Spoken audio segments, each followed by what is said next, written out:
Good morning. It's a very beautiful day. Today is Monday and everyone is going back to work. My name is Dapo Banjo. This is your show on Channel 196 and Star Times is School TV. Welcome to Crossfire. I'm not alone here. I have my co-anchor. She's back from a very short holiday. Ishioma, good morning. Good morning. How are you? I'm fine, thank you. Good to Good have you back morning, on the show. Dangerous. Thank you. Welcome. I enjoyed the 1 week with Benga. Benga I is know. on the very You short had 1 side. week. You had 1 week without my trouble. It listens I know, to me, but I'm back. and all of that.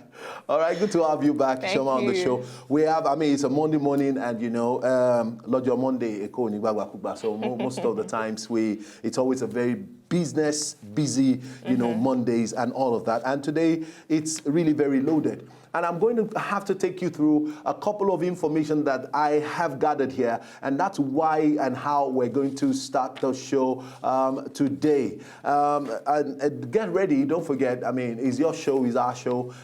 In a very short while, we will be throwing the phone lines open, and we want you to call and let us know exactly how you feel about some of the issues that we'll be bringing up on the show today. Now, quickly listen to this. Did you notice the amazing differences that has taken place in some areas of the Nigerian economy since President Muhammadu Buhari took over May the 29th? Without power minister, electricity supply has greatly improved. Without petroleum minister, refineries are almost fully revamped to commerce production within a month. Disappearance of fuel queues without oil marketers holding, the country to ransom. Stoppage of phantom fuel subsidy payment to the cabal and reducing it from over 5 billion to 1.8 billion per day. Without financial minister, external reserve increased by $3 billion in a month. Bailout to states to clear 8-month salary arrears. Closure of all secret and private government accounts and maintenance of a single federation account for all federal government revenues. Without the external affairs minister, secured multilateral cooperation of all neighboring countries for MJTF against the insurgency in Nigeria, against a marching order. The G7 cooperation and support in fight against insurgency. Without Commerce and Trade Minister, concluded package to revamp the local industries and the marching order for the resuscitation of dead textile industries was also given. All of these barely in 40 days in office. And you still wish that the president do otherwise? Or you still think that the president could have done much? I think the handwriting on the wall is having to say that the APC that brought about the change mantra has eventually been making so much difference in the Nigerian economy. What's your thought on this? Do you think President Goodluck Jonathan's administration fared well in comparison with the few achievements that President Muhammadu Buhari has been able to put together in a very short while? Even though everyone says that he's been docile, some people say that he's inactive, some people say we need more action and he needs to inject more impetus to some of the things that he's doing. But notwithstanding, the ministerial list has not been released, but yet so much has been done across so many ministries in Nigeria. Ishioma, welcome once again. I'm just trying to set, the ball rolling by just making those information available to people listening to us. Now, the exact thing I want to do, can't you see a paradigm shift in some of the areas of the Nigerian economy? Let us say just the way it is. I can tell you very clearly, I don't know what has happened. If, in recent times, some time ago, about 8-9 days ago, I have it on record that Igbe has been supplying, uninterruptedly about 1,000 megawatts of electricity. And believe you me, I have recorded well over 15 hours of electricity in 24 hours on almost every day basis. I don't know how this is done. The only complaint I have is that it comes, most of the time during the night. In the night, they bring it around 8 o'clock when all shops are closed. People who probably need electricity to power their businesses cannot use it. But in the night, I think they don't want it to, you know, to be abused. So they bring it about the time when everybody is sleeping. So not so many people will be able to camp on it and do so many businesses. I mean, Ishioma, what's your thoughts? What's your analysis? How do you think the Buhari administration has fared? The truth, of course, you know my stand on this. The truth is, well, so far, you know, with how many days in office, yes, they have fared well, but the truth is, there still needs a lot to be done. I mean, look at the beautiful speech which the Vice President gave on, you know, on the housing, you know, schemes which the government, you know, they also have plans for. The truth is, I completely agree, and I know it's necessary that that is done because, you know, it's unheard of in advanced nations that you see a nation like Nigeria with the kind of potentials it has, and it cannot boast of such affordable housing, you know, schemes for its citizens. But the truth is, all of this, all of the beautiful agendas and plans which the APC government they have rolled out cannot be achieved if they do not have the funds and finances to do that. And you and I know that the only way that can be achieved is, for me, in my opinion, I think, you know, the government, they have to sit first and look at revamping the economy. For example, I see no reason why we're still importing furniture and toothpicks and other, you know, and so many other commodities items. like that. I mean, I think it's an insult to a nation like Nigeria. And then at the end of the day, you're putting so much pressure on the black market. I'm talking about, you know, buying currencies and exchange, you know, the exchange rate on the black market, since usually the bulk of it goes to the black market. You know, but over the weekend, the president said Nigerians should prepare their mind because we're going to be, you know, really patronizing locally made goods in Nigeria. I understand. I support that idea. That means that means there is an on the ground plan to stop importation of a lot of commodities that we have the potential to produce within the country. But of course, before you go out of your way to stop, you have to first of all internally, you know, increase your production. It's like saying you're stopping the, you know, importation of rice when you do not even when you're the not local producing production is well below. You're stopping the importation of some certain items which ordinarily internally we cannot. If we decide to stop the importation,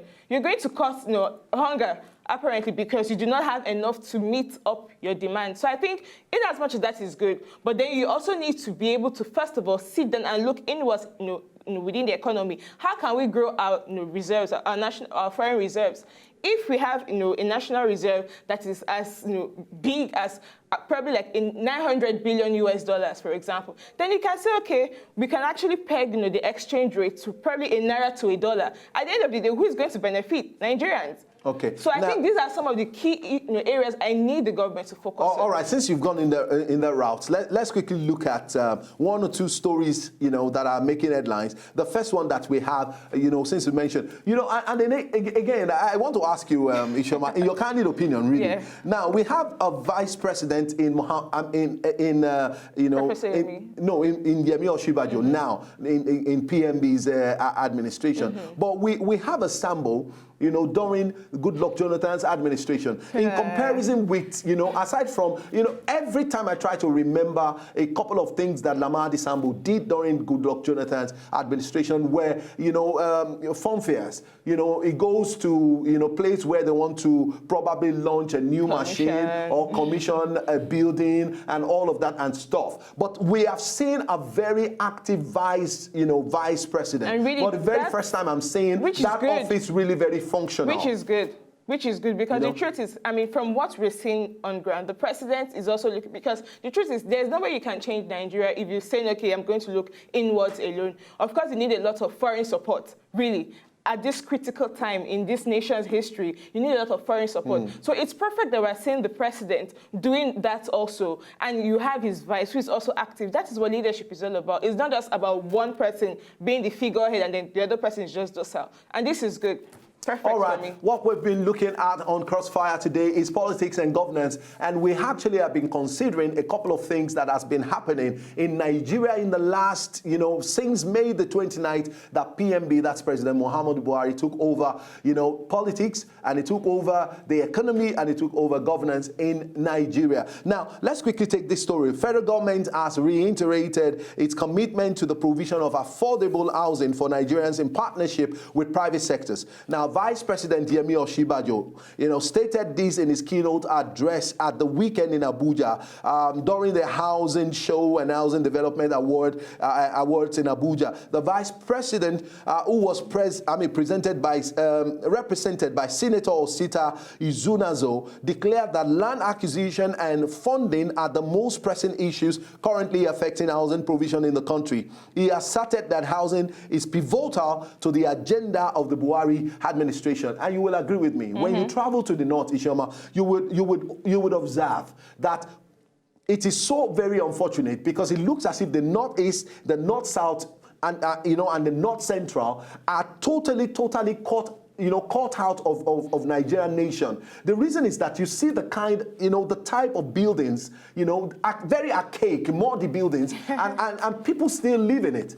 And they have expanse of land that can be used to, to develop beautiful housing, housing projects and all of that. And so we have had Nigerians live in that area. I think what can be done, because look at the other suburbs. We're talking about affordable housing here. Affordable, that's true. Not but the type that you build. Nigerians have this mentality. If I'm not living, in Lagos or Port Harcourt or Abuja, then that means I'm not living anywhere, choicy and classy, which is wrong. It's because government has not opened other areas where people can live. But one thing you should also understand that in as much as government has not been able to open up those areas, but the people also can open up. The truth is, look, why are these governments also docile? Why are they sleeping? There are so many things you can do to actually, improve investorship. And that will also open up those areas. And before you see people living there. The reason why you see, cities like Abuja, you see places like Aba, Lagos and Port Harcourt and the rest of them, filled with people and activities is because the government, the respective state governments knew that these areas, we should make this place like, the commercial nerve, of that particular region. Okay. So they sat up to work, but also the people also within those areas knew that, okay, well, I need to invest or I need to, do something to make this place grow. It's a collective effort. It's not just about the government and the people together. Now, the point here is that, when you talk about housing in Nigeria, you first will have to consider the type of laws that governs or that controls, land acquisition. You still have a lot of people who live in their houses and they've been living there for 20, 25 years and they don't have governor's consent and neither do they have the, the C of O. Now, I think it's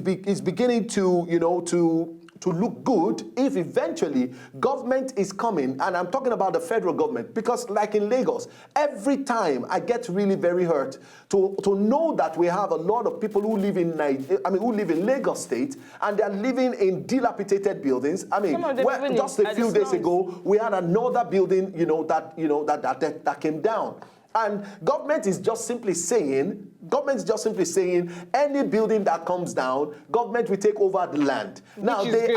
Which is not bad in itself. But the first thing that needs to be done is to put up a very strong regulatory body that ensures that those buildings were not built in the first place without close supervision by the government. Now, you do the planning and you ensure that, the town planning, a platform in Lands and Bureau, this as part of their responsibility. They need to go the extra mile to ensure that that building has a good plan and that plan is being stick to. And then number two, the quality of materials that is being used, by whatever engineer or the owner of the building, aligns with the approved specification. Don't use a 12 millimeter iron rod to do foundation when 18 millimeter is required. And you want to probably erect a 3-4 story building. And then your foundation is not strong enough. But the thing is, in as much as the government, they have a lot of role to play. And do you know why some of those people, sorry to interject. The people. You know why some of those people do it? They know that people need,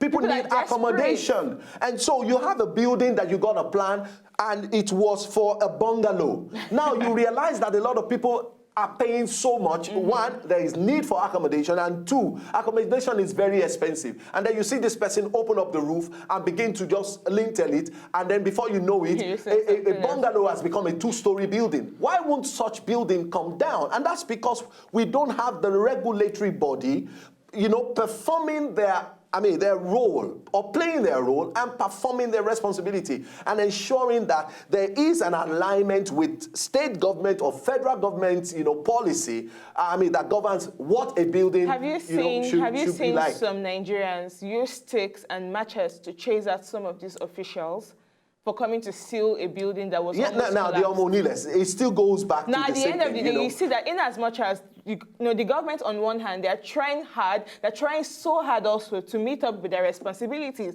But you find out that the people, the encouragement they're getting from the people is as good as zero. And the truth is, information is, such information, such awareness should not be left alone to the government. But that's why you and I are here. Now talk about housing. Talk about housing. One of the things that I want some of our callers, especially people who are interested in housing, as we raised it on the show today, is to let us know if you believe that the Omoniles should yet be permitted or they should be banned. Especially that's landowners. Oh yes, the landowners.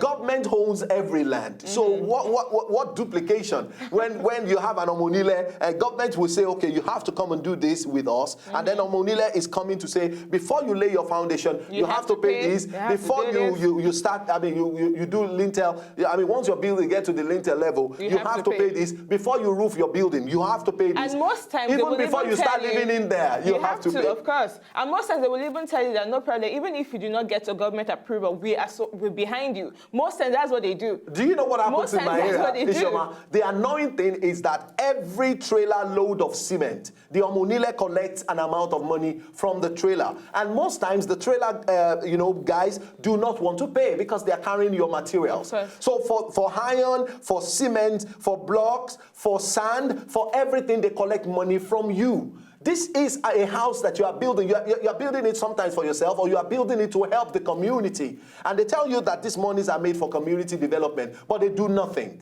Let's take this false call. Iluputa Ife, good morning. Good morning. Good morning, How are you doing today, sir? I am. Are you? Good. Thanks for calling. We're well and good. Ishioma, you're welcome back. Thank you, sir. Thank you. Okay. You look more refreshed and more well rested. So advise me to go on break now. Yeah. You need it. Thank you, sir. Thank you. Today's topic is a nice one, and let me come in this way. When our president, during his inaugural speech, yes, he said that he was for everybody and that he was for nobody. For nobody. And we all felt elated about that speech, which means he was coming to see to the welfare of Nigerians. Yeah? And then, during the politics and the intrigues of the green and the red chambers of the National Assembly, when it was playing out, he said that he was not going to interfere, that he was going to leave them to choose their principal officers, and he was going to work with any group of people that they choose. We all felt happy, too. Then the other day, some days ago, or last 2 weeks thereabout, when he had a meeting with the National Caucus of APC National Assembly members. We saw them when he was shaking hands with Senator Bukola Saraki, So we thought they reached an agreement, But we have to remind that during that meeting, Asiwaju Tinubu, BC Akonde, and VP Osibanjo were not present. And I was wondering why they didn't attend until I later started hearing one thing or the other. All right. Yeah, we can as well recollect that APC Policy Secretary in Lagos State, Joey Bokwe, came out smoking. Very smoking. Saying how they were going to sack Saraki and Kweremadu and others. But what I want us to look at this way, look at here now is, you know that this Saraki that we are talking about, Senator Bukola Saraki, is not a pushover. Yes. You know what transpired between him and his lawyer, his father, in Kwara politics. All right. And he remained, he stood his ground. In fact, he defeated his father. Yes. He shaved his father from PDP in Kwara then. And at the end of the whole thing, his candidate emerged as the governor. So what I'm trying to say, it will not be an easy fight between Buhari President Buhari and Saraki and Kuremwado. From the latest development now, Saraki has been trying to meet with him, as we found out, and he has been refusing to meet with Saraki, which means he has decided to the tune of Aswaji Tinubu and others. Okay. You know, it will not be an easy fight. You know, it will be a very rough fight because maybe they're going to do it through the unconstitutional ways because I can't see them sacking Saraki constitutionally. You know, so our president is supposed to ignore some of these things, overlook it, and move ahead. Let him work with these people. All right. You know, let him work with this so that we will move ahead. All right, sir. Thank you so very much for calling again. It's always very insightful. That he will work with them. So I think we have no choice. Let's go on a short break now. When we come back, we will be looking at another very important angle to our stories today. And is salary cut a solution to Nigerian salary, the unpaid salaries of workers across the nation? Is a cut a solution? When we come back from this break, we'll be looking at that very closely. We'll be right back.